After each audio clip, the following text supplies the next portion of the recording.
Good morning, everyone. I am here to talk a little bit about, as Susan mentioned, the Compass team and some of the things we've been working on. If you were here at the annual meeting, I did a similar presentation. This might be a little repetitive, but I'm going to try to go through it quickly and give you some updates as to what we've been working on and what we will be doing here in the next few months. We could go to the next slide. And the one after that. So, for those of you who were not familiar, the Compass team was formed actually back in February, and the idea of it actually germinated when we called Susan to Crossroads in the first place, when she asked that after a year here, we could hire a consultant to kind of go through and assess the church and figure out where we were and what we were going to be doing. And so we obviously agreed to that, and unfortunately 6 months into Susan's time here, COVID hit. So as a result, we postponed it. But in February, session authorized the formation of a Compass committee, and I've been blessed to be part of it for that part with a terrific group of people. I'll talk about those in a second. But really the purpose of it is to do strategic planning and really just an assessment of the church. The Presbyterian system is difficult to do strategic planning because the third session rotates off every year. So anyway, it's a multi-year project that we're working on to look at all areas of the church, engage an outside consultant, as I mentioned, and make recommendations to session. The Compass team can't really do anything, but we can certainly coordinate information and hopefully get good information back to session to make decisions. Can we go to the next slide? It's important for everyone to know that today all churches are self-examining. It has been a very unusual time in history, as we all know, for a variety of reasons. And today, actually, more people do not belong to a church than do. Pew Research is a famous research company that does a lot of church research, and they've done a research starting in 1930 and actually gauging that. It was 70% of the American public belonged to some kind of religious institution. That was consistent till the year 2020, and in 2020 it dropped to under 50%. So there has been a large decline in church membership in our population. That may not surprise some of you, but it was kind of shocking when you see the way it sort of fell off a cliff. All Christian churches are in decline, not necessarily individual churches, but collectively. And COVID certainly has changed the dynamics of church membership. We have streaming worship going on right now. All churches are trying to adapt to what a new post-COVID church body and entity looks like. And I think it's also an interesting fact that only 15% of the American population identifies now as mainline Protestant. And of those denominations, the PCUSA is the fourth largest, but as I mentioned, they're all collectively in decline. If we could go to the next slide. So this is our team. Next slide. Here we go. Our next slide. So of course it's myself and Susan. And if you're here, if you'd stand up or wave, Tom, you may be back working at the soundboard. Tom Taylor is our elder. Chris Carter, he's I think working security in the parking lot. Deb Kriegel, Diane Peterson, Jeff Porter, and Angie Thompson. And all of us will be in the North Acts afterwards. If you'd like to visit or you have some thoughts or questions about the process, we'd be happy to talk to you. So, next slide, please. First thing we did was start looking at consulting firms to help us. And we contacted 5 different consultants, went through a lot of different background research, reference checks, and we agreed unanimously that we found the right one when we found Reverend Todd Bolsinger and his company, which is called A.E. Sloan Leadership. Todd is from California. He's a PCUSA pastor. He's San Clemente Pres, which is a church very similar demographic to Crossroads. Before that, he was a Hollywood Pres, which has nothing in common with Crossroads. But he's had a wide variety of church backgrounds, and obviously is now a church consultant.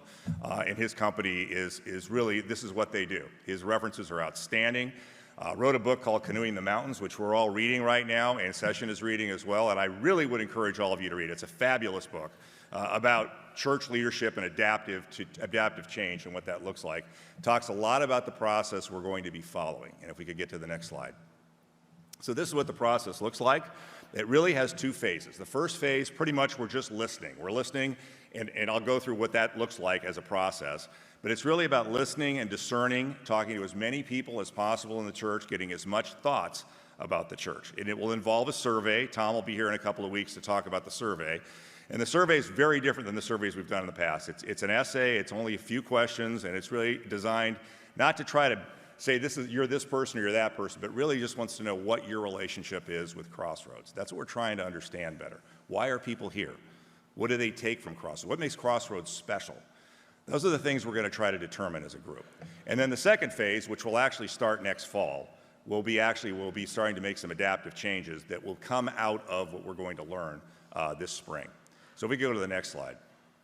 So this is the steps we're going to be following. October 16th, a short few weeks from now, Tom will be up here to tell us about the all-church survey we'll be taking.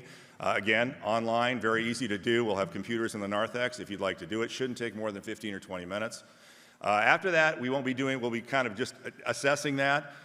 In January 2023, Todd will be here along with his team, and we'll be doing leadership team training to both not just the Compass team, but also session and also assorted leaders within the church. We will then start in February church focus groups, and Todd will be leading those himself. We'll be inviting many of you to be part of that, so I'll just have him basically talk about the process, getting people familiar with what's going to be happening. And starting in March, we're going to be doing something called storytelling groups, where we're going to have small groups of people, and one of us will be leading it or be part of it, and we'll be talking about just stories and backgrounds of what's happened at Crossroads. Again, why are you here? What has been particularly impactful in your life about this church? After that, we're going to go out in the community. We're going to talk to people in the community and find out why people are, why they go to church, where they go to church, what is in our community, in our very backyard here, that we may not be seeing, and that may be things we can utilize or help us to make Crossroads more relevant in the community. And then the end of May will be the end of phase 1, as I mentioned. That's sort of our gathering phase. And then we'll be using the summer to kind of ascertain that and make some recommendations to session. So if we go to the next slide, please. Our path forward is simple. We want to gain a better understanding of where we are today as a church. We want to keep Crossroads charism, and charism is a word we're all going to learn. Charism means what's special and unique about Crossroads. Why is Crossroads successful? A lot of churches have not been. What has made Crossroads unique? And we want to keep whatever that is, whatever we determine that to be, we want to keep it exactly the way it is. But we have to look at everything else. Once we determine that, look at a better position ourselves to live out the mission of our church. And one of the goals of this is to better define that mission. We expect to coalesce around 3 to 5 adaptive initiatives, that's a term from Todd, and make recommendations to session. Again, they will be shared with congregation once they're approved. And in September 23, about a year from now, we will begin the adaptive transformational process, which is the phase 2 of what we're talking about. So this entire process is going to take about 1.5 to 2 years and cost between $25,000 and $30,000, fully funded by Crossroads Foundation. So we're excited. I hope you're excited. It's going to be a fun journey. I'm sure there's going to be some pain along the way, but I also think there'll be a lot of learning as a congregation and learning who we are and what we are, and as best we need to do, the things we need to do in order to keep this body growing and thriving going forward. So God bless you all. Thank you for your support. Again, we'll be in the narthex afterwards if you have any questions, and it'll be a fun time together. Thanks so much.